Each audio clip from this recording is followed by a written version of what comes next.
Hare Krishna students, welcome to ज़ेंडू का। आज का ये वीडियो आप सभी के लिए एक बहुत ही इंपॉर्टेंट वीडियो है। ये वीडियो सीए इंटरमीडिएट के स्टूडेंट्स के लिए बहुत ज़्यादा रेलेवेंट है और इस वीडियो में हम बात करने वाले हैं अकाउंटिंग स्टैंडर्ड 13 के एक स्पेशल प्रोविजन की।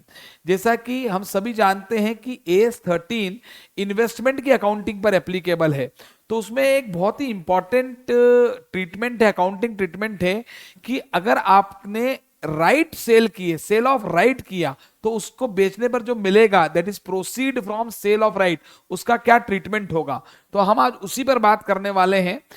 ठीक है, तो उसमें सबसे पहली बात तो ये समझें कि आज अगर किसी भी इन्वेस्टर ने किसी भी कंपनी के इक्विटी शेयर्स में इन्वेस्टमेंट कर रखा है, तो वो कंपनी जब भी नया इशू लेकर आएगी आम पब्लिक के लिए, तो उसके पहले वो कंपनी चाहे तो कंपनी जो है वो एग्जिस्टिंग शेयर होल्डर को यह अधिकार देती है कि आप चाहो तो पहले इस शेयर को खरीद लो, और उसके लिए जनरली प्राइस कम होता है।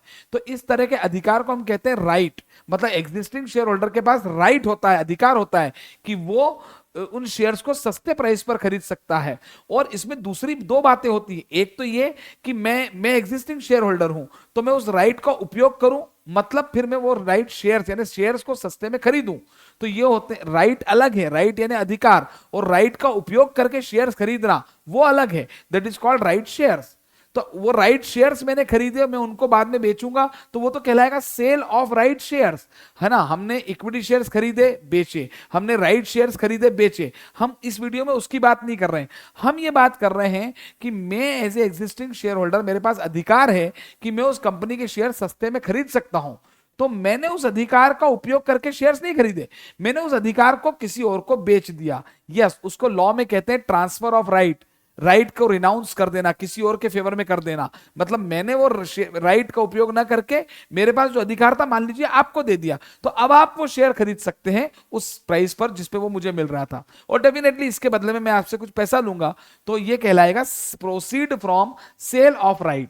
तो अगर कोई भी एक इन्वेस्टर राइट को बेचता है, राइट शेयर्स को नहीं, राइट बेचता है अपना, तो सेल ऑफ राइट से मिलने वाला जो अमाउंट है प्रोसीड, उसका क्या ट्रीटमेंट होगा उसकी हम बात कर रहे हैं। मैं एक एग्जांपल के थ्रू आपको समझाऊंगा यहां पर, लेकिन एक जनरल बात मैं पहले बता दूं कि जनरल बात तो यही है कि proceed from sale of right should be credited to treated as an income and credited to profit and loss statement। मतलब नॉर्मल अकाउंटिंग एंट्री की बात करें तो bank account debit to sale of right and sale of right account debit to profit and loss account. ये तो एक general बात है, लेकिन इसमें एक स्पेशल प्रोविजन भी है। उस स्पेशल प्रोविजन को हमें समझना जरूरी है, और उस पर बेस्ड एग्जांपल मैं अभी आपको यहां पे बताने वाला हूं।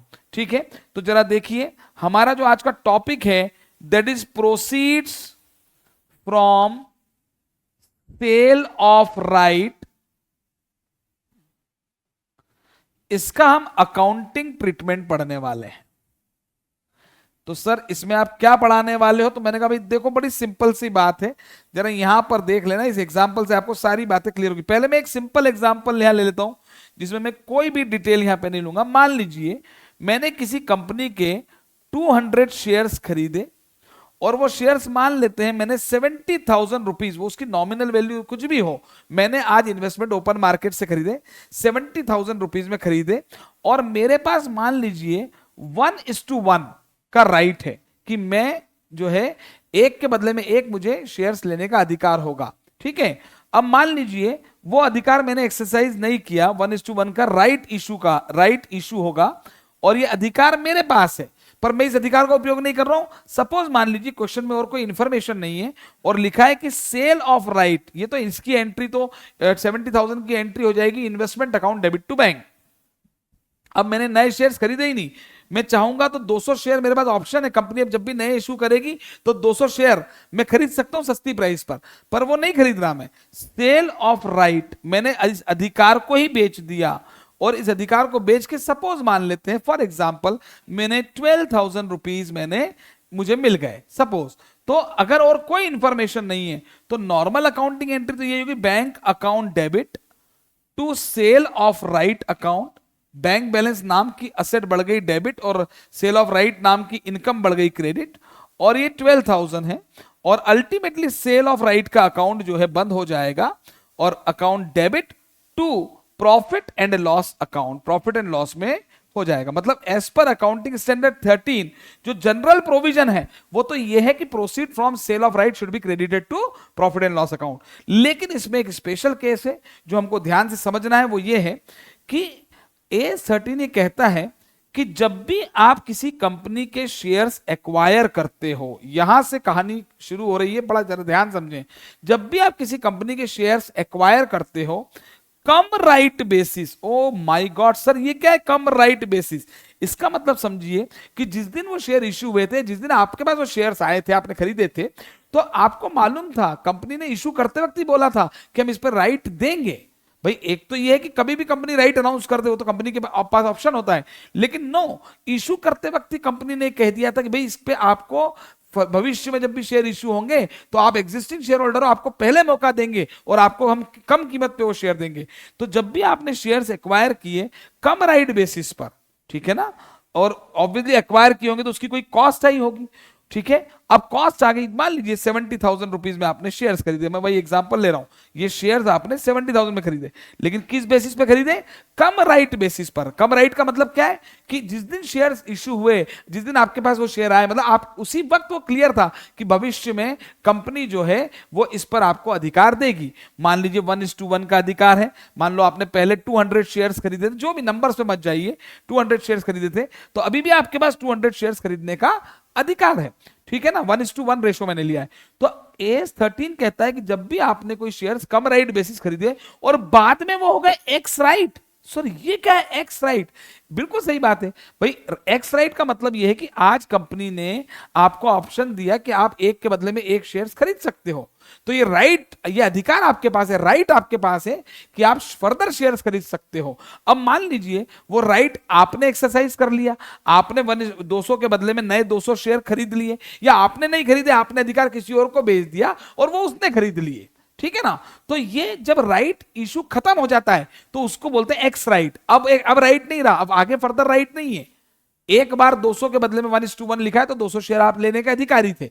तो कम राइट का मतलब क्या है कि जब शेयर इश्यू हुए तो यह अधिकार था, पहले से डिसाइडेड था कि शेयर होल्डर्स को, एग्जिस्टिंग शेयर होल्डर्स को सस्ते में शेयर मिल सकते हैं, वो ले सकते हैं, कम राइट। और जब वो राइट खत्म हो जाता है तो उसको कहते हैं एक्स राइट। तो AS13 कहता है कि जब भी आपने किसी कंपनी के शेयर्स कम राइट बेसिस पे खरीदे और बाद में वो एक्स राइट हो गए, और इस ऐसा होने से उसकी मार्केट वैल्यू जो है, ठीक है, डिक्लाइन हो गई। क्या हो गई? डिक्लाइन। राइट इशू के बाद डिक्लाइन हो गई, और वो डिक्लाइन हो गई का मतलब वो उसकी कॉस्ट से रिड्यूस हो गई, उसकी कॉस्ट से कम हो गई। से मैं यहां पे लिखता हूं ये 260,000 रुपीज, ये एक्स राइट होने के बाद ये वैल्यू 60,000 हो गई, मतलब 70,000 के शेयर्स थे, आज एक्स कम राइट। भाई वैसे भी जनरली बात है कि किसी भी चीज की वैल्यू किसी अधिकार के साथ, किसी एडिशनल चीज के साथ ज्यादा होगी, और वो चीज नहीं होगी तो कम होगी। फॉर एग्जांपल, मैं किसी बिल्डिंग में फ्लैट लेने जाता हूं तो मुझे बताया जाता है कि भाई गार्डन फेसिंग है, इसका 5 लाख एक्स्ट्रा है, पर गार्डन हटा दो तो उसके 5 लाख कम हो जाएंगे। मतलब कोई एडिशनल चीज किसी चीज के साथ जुड़ती है तो उसकी वैल्यू बढ़ जाती है। जैसे कि फॉर एग्जांपल, मैं एक होटल में खाना खाने जाता हूं, वहां पर रेस्टोरेंट है, वहां पे एसी रूम भी है, नॉन एसी रूम भी है। मैंने मेन्यू कार्ड पढ़ा, मैंने कहा भैया एसी रूम में देखा, नॉन एसी रूम में देखा तो दाल फ्राई 100 रुपए की है, और एसी रूम में वही दाल फ्राई 125 रुपए की है, क्योंकि उसमें एक एडिशनल चीज मिल रही है मुझे, एसी। तो जब भी किसी चीज में कोई बेनिफिट मिलता है तो उसकी वैल्यू बढ़ जाती है। तो वैसे ही पहले वो कम राइट, मान लीजिए उसकी कॉस्ट ज्यादा थी, मार्केट में वैल्यू ज्यादा थी, लेकिन एक्स राइट होने पर उसकी वैल्यू गिर गई। जनरल एक बात कर रहा हूं मैं आपको, तो मार्केट वैल्यू उसकी डिक्लाइन हो गई 60,000 की, तो एक तरीके से इन्वेस्टमेंट की वैल्यू में लॉस हुआ। और जैसा कि हम जानते हैं इन्वेस्टमेंट आते हैं कॉस्ट और market price whichever is lower, यानी पीएनएल टू इन्वेस्टमेंट की वैल्यू 10,000 से कम हुई तो पीएनएल टू इन्वेस्टमेंट, तो ये लॉस कहां जाना चाहिए? पीएनएल में। लेकिन हमने जो है, मान लीजिए इस केस में राइट अधिकार हमने एक्सरसाइज किया ही नहीं, हमने राइट बेच दिया, सेल ऑफ राइट, और वो हमने मान लीजिए 12,000 रुपए में बेच दिया, ठीक है। तो पूरी कहानी क्या हुई?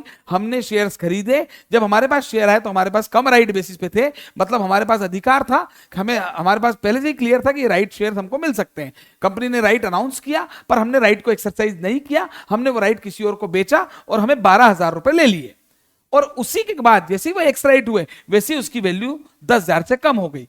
तो आप बोलेंगे सर इसमें लफड़ा क्या है, इसको सेल ऑफ राइट को पीएनएल में क्रेडिट कर दो और ये लॉस को 70 से 60 हुआ, इस लॉस को पीएनएल में डेबिट कर दो। बिल्कुल, अगर अलग अलग देखूं मैं तो इन्वेस्टमेंट की वैल्यू में होने वाला लॉस पीएनएल में चला जाता है डेबिट, और अगर सेल ऑफ राइट पे होने वाली इनकम वो पूरी प्रोसीड इनकम है, वो पीएनएल में चली जाती है क्रेडिट। लेकिन ये अब दोनों को मिला रहा हूं मैं यहां पर।